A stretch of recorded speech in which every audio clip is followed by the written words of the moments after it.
여러분들이 잘 아는 분이십니다. 영국의 역사가이지요. 토인비라는 분 아실 텐데요. 그분이 이런 말씀을 했습니다. 인류의 역사는 도전과 응전의 반복이다. 이런 말을 했습니다. 역사를 해석할 때에 도전과 응전이라는 개념을 가지고 역사를 해석했습니다. 그런데 이 말 속에 담겨 있는 전체 의미야 지금 다 어떻게 나눌 수 있겠습니까? 그런데 이 도전과 응전이라는 개념을 가지고 우리 그리스도인들의 삶을 설명할 수 있을 것 같습니다. 왜냐하면 우리 그리스도인들이 삶을 살아갈 때에 수많은 도전을 받지 않습니까? 저항이라고도 할 수 있겠지요. 그런 수많은 도전과 저항 속에서 어떻게 반응하며 살아가느냐가 그리스도인들의 삶이라고 할 수 있습니다. 특별히 성도로 살아갈 때에 부딪히는 저항들, 이 도전들을 가리켜서 영적 전쟁이라 할 수 있습니다. 영적 전쟁의 과정을 거치면서 우리는 신앙 생활을 해나가는데 어려움을 겪기도 하고 그 상황을 극복하면서 하나님의 역사를 경험하기도 합니다. 영적 전쟁이 무엇입니까? 영적 전쟁이란 영적인 대상, 눈에 보이지 않는 영적인 대상과 싸우는 것이 영적 전쟁이라 할 수 있습니다. 물론 그것은 영적 전쟁이라는 개념의 한 부분에 해당될 수 있습니다. 그러나 추가적으로 영적 전쟁이라 함은 우리가 예수 그리스도를 믿기 때문에 만날 수밖에 없는 여러 부딪힘, 저항, 상황들을 가리키는 표현입니다. 예수님을 믿지 않으면 전혀 문제가 되지 않는 일인데 예수님 믿는 것 때문에 부딪히는 일들이 있지 않습니까? 예수님을 거절하면 아무 문제가 되지 않는데 예수님을 내 마음의 구주로 모셨기 때문에 만날 수밖에 없는 상황들이 우리 가운데 있습니다. 그 상황 속에서 우리가 취하는 믿음의 태도, 이것이 영적 전쟁이지요. 그리고 또한 영적 전쟁은 하나님의 말씀대로, 하나님의 뜻대로, 하나님의 진리를 붙잡고 살아가려고자 할 때에 그때에 부딪히게 되는 진리와의 충돌, 비진리와의 충돌, 이것이 영적 전쟁의 모습이라 할 수 있습니다. 이러한 저항과 도전을 경험할 때에 우리는 참 어렵습니다. 힘이 들지요. 성경의 인물들도 마찬가지입니다. 우리의 현실만 그런 것이 아니라 성경 속에 기록되어 있는 수많은 믿음의 조상들의 모습도 여전히 도전과 저항 속에서 어려움을 경험하였습니다. 한 예로 다윗을 들 수 있습니다. 다윗에게는 대적이 많았습니다. 많아도 너무나 많았습니다. 그래서 그는 이렇게 고백하였습니다. 시편 3편 1절 말씀을 다 함께 읽습니다. 시작. 여호와여, 나의 대적이 어찌 그리 많은지요. 일어나 나를 치는 자가 많으니이다. 너무 안타까운 표현이죠. 나의 대적이 어찌 그리 많은지요. 나를 대적하고 하나님을 믿는 믿음, 그 내 믿음을 저항하는 일들이 얼마나 많은지요. 이것이 다윗의 고백입니다.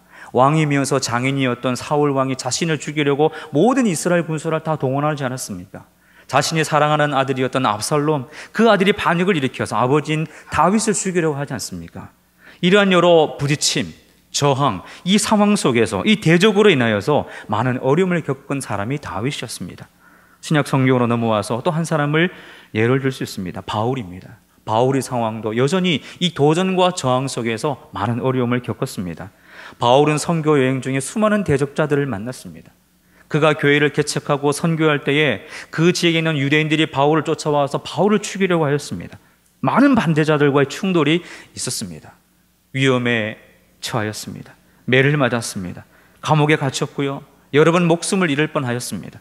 수많은 위험을 당하였습니다. 이런 외부로부터 주어지는 저항과 도전뿐만 아니라 바울의 내면 속에서 겪게 되는 내적 갈등은 더 바울을 힘들게 하였습니다. 그 바울의 고백이 로마서 7장 22절, 24절 말씀에 이렇게 표현되어 있습니다. 같이 읽겠습니다. 시작.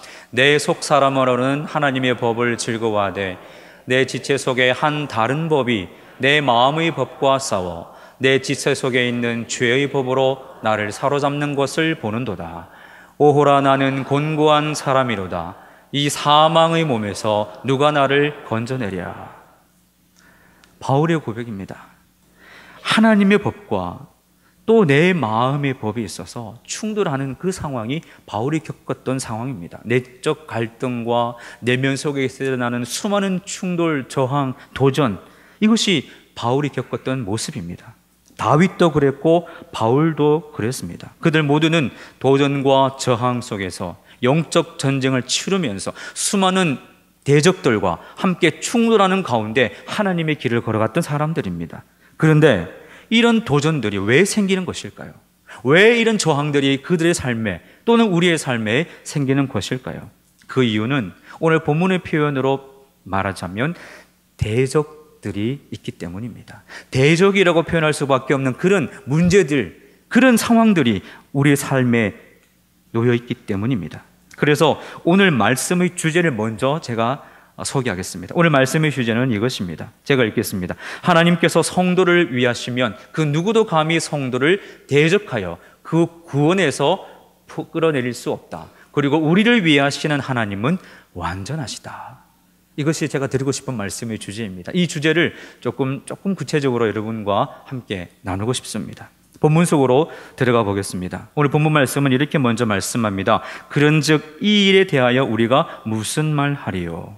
여기서 이 일이란 무엇을 가리키느냐? 바로 본문 앞절에 나오는 로마서 8장의 말씀을 가리킵니다. 좁게는 28절부터 30절까지 말씀이고 조금 범위를 넓히면 18절부터 30절까지의 말씀을 가리키는 표현이 이 일이라 이렇게 말합니다. 그 내용은 이것입니다. 앞에 나오는 내용은 이것입니다. 하나님께서 우리를 정하시고 부르시고 구원하시고 의롭게 하시고 영화롭게 하셨습니다. 이것이 오늘 이 일로 표현되어 있는 사건 말씀의 내용입니다. 하나님께서 우리를 정하시고 부르시고 의롭다 하시고 구원하시고 영화롭게 하시는 그 결과가 무엇인지, 그렇게 하신 결과가 무엇인지에 대한 답이 오늘 본문 말씀에 기록되어 있습니다. 그 답이 여러 가지로 기록되어 있는데 그 중에 첫 번째 답이 바로 본문 말씀입니다. 본문 말씀 그 답 첫 번째를 같이 읽겠습니다. 시작. 하나님이 우리를 위하시면 누가 우리를 대적하리요? 아멘.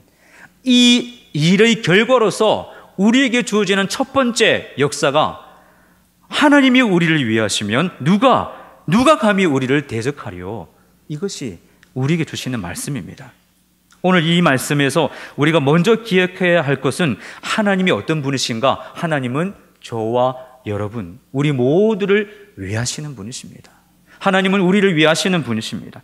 하나님이 우리를 위하신다는 말의 의미가 무엇입니까? 그 의미를 구체적으로 알 때에 더 큰 은혜가 있죠. 성경에는 하나님께서 우리를 위하시는 수많은 말씀들이 기록되어 있습니다. 지금 다 언급할 수 없을 정도로 많습니다. 그래서 그 중에 세 가지만 구체적으로 말씀드리려고 합니다. 하나님께서 우리를 위하시는 모습의 구체적인 의미, 첫 번째, 그것은 하나님이 내 편이 되어주신다라는 뜻입니다. 하나님은 우리를 편들어 주시는 분입니다. 하나님은 저와 여러분의 편이십니다. 시편 56편 9절 말씀입니다. 같이 읽겠습니다. 시작. 내가 아뢰는 날에 내 원수들이 물러가리니 이것으로 하나님이 내 편이심을 내가 아나이다. 아멘. 하나님이 내 편이라고 고백합니다. 하나님이 여러분의 편이신 줄 믿으십니까? 하나님 우리 편이십니다. 하나님 우리를 편들어 주시는 거죠. 싸울 때에 편들어 주는 사람이 있으면 얼마나 좋습니까? 힘이 되죠. 하나님이 저와 여러분의 편을 들어주신다 말씀합니다. 두 번째, 하나님이 우리를 위하시는 두 번째 모습, 구체적인 모습은 나를 붙들어 주신다라는 뜻입니다. 하나님이 우리를 위하신다는 것은 하나님이 나를 붙들고 계신다, 그런 뜻입니다. 내 편이라는 말은 나를 붙들어 주신다는 뜻이 포함되어 있습니다. 시편 37편 24절 말씀을 같이 읽겠습니다. 시작. 그는 넘어지나 아주 엎드러지지 아니함은 여호와께서 그의 손으로 붙드심이로다. 아멘. 여호와께서 그의 손으로 붙드심이로다. 하나님께서 지금 우리를 붙들고 있는 줄로 믿으시기 바랍니다. 하나님 우리를 붙들고 계십니다. 이것이 우리를 위하시는 하나님의 모습이지요. 세 번째로, 우리를 위하신 하나님의 그 모습은 나와 함께 하시는 것으로 나타납니다. 하나님은 우리 모두와 함께 하시는 하나님입니다. 나를 붙들어 주기 위해서는 나와 항상 함께 하실 때에 붙드심의 역사가 가능합니다. 그러므로 하나님은 나와 함께 하신다는 이 귀한 말씀을 시편에서는 이렇게 고백하고 있습니다. 시편 139편 7절부터 10절 말씀을 같이 읽겠습니다. 내가 주의 영을 떠나 어디로 가며 주의 앞에서 어디로 피하리까? 내가 하늘에 올라갈지라도 거기 계시며 수월에 내 자리를 펼치라도 거기 계시나이다. 내가 새벽 날개를 치며 바다 끝에 가서 거주할지라도 거기서도 주의 손이 나를 인도하시며 주의 오른손이 나를 붙드시리이다. 아멘. 시편 23편 4절 말씀도 같이 읽겠습니다. 시작. 내가 사망의 음침한 골짜기로 다닐지라도 해를 두려워하지 않을 것은 주께서 나와 함께 하심이라. 주의 지팡이와 막대기가 나를 안위하시나이다. 아멘. 하나님이 나를 붙들고 계십니다. 하나님의 붙드심을 피할 수 있는 공간이 이 세상에 존재하지 않습니다. 아무리 새벽 날개를 쳐서 바다 끝에 거할지라도 주님은 거기서도 함께 하셔서 우리를 붙드시는 주님이십니다. 아무리 사망의 깊은 골짜기에 있다 할지라도 거기까지도 오셔서 나를 붙들고 계시는 분이 주님이시죠. 그 주님이 바로 우리를 위하시는 하나님의 모습입니다. 이처럼 하나님께서는 내 편이 되어 주심으로, 나를 붙들어 주심으로, 나와 함께 하심으로 우리를 위하고 계시는 분입니다. 하나님께서 우리를 위하시기 때문에 하나님은 모든 믿는 자들에게 하나님의 뜻을 완전하게 이루십니다. 우리를 위하시는 주님은 완벽하게 우리의 삶에 하나님의 그 뜻을 이루어 가시는 분이십니다. 그래서 우리를 위하신 하나님은 또한 완전하신 하나님입니다. 실수가 없습니다. 인간의 생각을 뛰어넘습니다. 악한 사탄 마귀의 괴계를 뒤집어 엎어서 하나님의 뜻을 결코 이루고자 마시는 그런 하나님이십니다. 하나님의 완전하심을 가로막고 설 자는 아무도 없습니다. 하나님께서 이루고자 하는 그 뜻을 뒤엎을 수 있는 것은 아무것도 없습니다. 우리를 향한 하나님의 계획을 가로막고 서서 하나님의 뜻이 이루어지지 못하도록 내 삶을 회막놓는 대적이 있다 할지라도 결국 이루어지고자 마는 것이 바로 하나님의 뜻입니다. 주의 뜻은 반드시 이루어집니다. 성경 속에서도 마찬가지입니다. 성경 안에서도 하나님의 온전하신 역사는 나타납니다. 하나의 예만 되겠습니다. 예수 그리스도의 십자가. 이 예수 그리스도의 십자가를 통하여 하나님의 뜻은 완전할 수밖에 없다는 사실을 우리에게 말씀합니다. 그 당시 종교 지도자들이 누구였습니까? 대제사장 가야바와 많은 사람들이 있었습니다. 그들이 예수 그리스도를 죽이려고 모의를 하였죠. 그들이 세운 계획이 바로 이것입니다. 예수를 빌라도의 법정에 세우자. 예수를 빌라도의 법정에 세워서 예수를 죽이자. 이것이 그들의 계획이었습니다. 그런데 왜 빌라도의 법정에 세워야 했을까요? 빌라도의 법정에 세웠을 때에 주어지는 결과 때문입니다. 빌라도의 법정에서 사형 선고를 받은 사람은 어떻게 죽느냐? 나무 십자가에 못이 박혀서 죽게 되는, 그것이 사형 선고를 받은 사람들의 최후였습니다. 예수님이 빌라도 법정에서 사형 선고를 받고 나무 십자가에 못 박혀 죽으신다면 어떤 일이 일어날 것인가? 거기에 대해서 신명기 21장 23절 말씀이 우리에게 그 이유를 말해주고 있습니다. 같이 읽겠습니다. 시작. 그 시체를 나무 위에 밤새도록 두지 말고 그날에 장사하여 내 하나님 여호와께서 내게 기업으로 주시는 땅을 더럽히지 말라. 나무에 달린 자는 하나님께 저주를 받았음이니라. 마지막 구절을 보십시오. 나무에 달린 자는 하나님께 저주를 받았다. 예수 그리스도가 빌라도 법정에서 사형 선고를 받고 나무 십자가에 달려 죽으시면 유대인들은 어떻게 생각할까요? 예수는 하나님께 저주를 받은 사람이구나, 이렇게 생각한다는 거죠. 이것이 왜 중요하냐? 왜 대제사장과 종교 지도자에게서 중요하냐? 그 당시에 예수님은 슈퍼스타였습니다. 수많은 군중들의 지지를 받고 있었던 사람이었습니다. 예수님께서 예루살렘에 입성하실 때에 많은 사람들이 자신의 겉옷을 벗어서 예수님 앞길에 펼쳤습니다. 많은 다른 사람들은 나무 가지를 베어서 꺾어서 그 앞길에 펼쳐서 예수님 가시는 길을 만들었습니다. 예수님을 중심으로 앞에서 가고 뒤에서 따르는 사람들이 다윗의 자손 예수여 호산나 하면서 예수님께 열광적인 지지를 보냈습니다. 그런 예수가 하나님께 저주를 받은 자라 여겨질 때에 그 모든 지지와 그 예수를 향한 모든 열성적인 모습은 다 사라질 수밖에 없었던 것이죠. 이것을 종교 지도자들이 노렸습니다. 그래서 결국 예수님은 십자가에 못 박히셨습니다. 종교 지도자들이 승리한 것 같습니다. 대적들이 승리로 일이 끝나는 것 같습니다. 그러나 예수 그리스도는 사망 권세를 이기시고 부활하셨습니다. 부활하심으로 모든 대적의 그 악한 계획을 다 물리치시고 하나님께서 계획하신 완전한 구원의 역사를 예수 그리스도께서 다 이루셨습니다. 하나님의 뜻이 십자가의 사건 속에서도 승리하였습니다. 대적의 방해 속에서도 복음은 멈추지 않았고 복음은 계속해서 확장되었으며 하나님께서 주시는 그 놀라운 복음의 역사가 온 민족 가운데, 온 나라 가운데 증거되기 시작하였습니다. 우리가 이 두 가지 사건을 통하여 기억할 수 있는 것은 성경의 역사 속에서, 그리고 교회의 역사 속에서 완전하신 하나님의 뜻은 한 번도 그릇되거나 실수함으로 드러나지 않았다는 사실. 모든 시대 속에서, 모든 역사 속에서, 모든 사건 속에서 하나님의 뜻은 완벽하게 이루어지고 있다는 것을 이 역사가, 성경이 우리에게 말씀하고 있습니다. 왜냐하면 우리 주님은 완전하신 분이기 때문입니다. 하나님께서 완전하시기 때문에 역사일 뿐만 아니라 우리 개인의 삶 속에서도 그 하나님의 완전하심은 지금도 역사하고 계시며, 그렇기 때문에 우리가 무슨 일을 만나든지 어떤 상황이 있든지 하나님께서 완전하신 역사로 우리의 삶을 섭리하사 주의 뜻이 이루어지고 마는 삶으로 인도하여 주실 줄로 믿습니다. 오늘 본문 말씀을 다시 보십시오. 이것을 이해하시고 오늘 본문 말씀을 다시 보시기 바랍니다. 다시 한번 읽겠습니다. 시작. 그런즉 이 일에 대하여 우리가 무슨 말하리요? 만일 하나님이 우리를 위하시면 누가 우리를 대적하리요? 우리는 우리를 대적하는 사람들을, 대적자들을 넉넉히 이길 수 있는 그 은혜를 이미 보장받았습니다. 여러분, 로마서 8장 말씀을 다시 한번 정독해 보십시오. 하나님께서 승리를 이미 우리에게 보장해 주셨습니다. 우리에게 대적이 있느냐 없느냐가 문제가 아니라 그 대적이 결코 우리를 해할 수 없다는 이 구원의 확신과 승리의 확신을 우리 본문은 말씀합니다.